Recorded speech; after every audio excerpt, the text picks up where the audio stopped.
प्यारे विद्यार्थियों, ये मनुष्य के बाह्य कर्ण, मध्य कर्ण एवं अंतःकर्ण का डायग्राम है।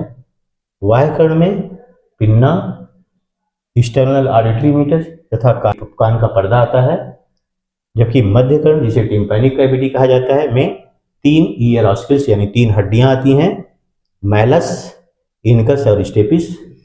जबकि अंतःकर्ण में कॉक्लियर एपरेटस आता है जो 3 कक्षों स्काला वेस्टिबुलाई, बीच वाला कक्ष स्काला मीडिया तथा सबसे निचला कक्ष स्काला टिम्पैनाई में विभाजित होता है। ज्यों ही ध्वनि तरंगे कर्ण पल्लव से टकराती हैं, ये कर्ण पल्लव इन तरंगों को एक्सटर्नल ऑडिटरी मीटर्स में भेज देता है। यहाँ से होती हुई ध्वनि तरंगे जब कान के पर्दे अर्थात टिम्पैनिक मेम्ब्रेन से टकराती हैं तो यहाँ कंपन उत्पन्न होता है।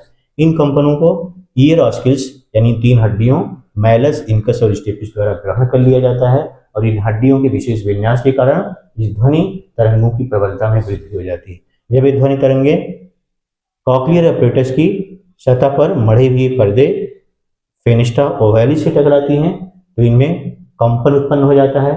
इस कंपन को इस कॉक्लियर एपरेटस की ऊपरी कक्ष स्काला वेस्टिबुली में भरे हुए द्रव पेरीलिम्फ में भेज दिया जाता है, जहां से ध्वनि तरंगे इस पेरीलिम्फ तथा इसकी निचली सतह पर उपस्थित रीसनर मेम्ब्रेन से होती हुई अंततः हेलिकोट्रोमा नामक छिद्र से हो करके कॉक्लियर एपरेटस के निचले कक्ष स्काला टिम्पैनाई में भरे हुए द्रव में पहुंच जाती हैं और यहां से ये ध्वनि तरंगे इस ऑर्गन ऑफ कॉर्टाई की निचली सतह पर उपस्थित बेसिलर मेम्ब्रेन से टकराती है और कंपन उत्पन्न करती है।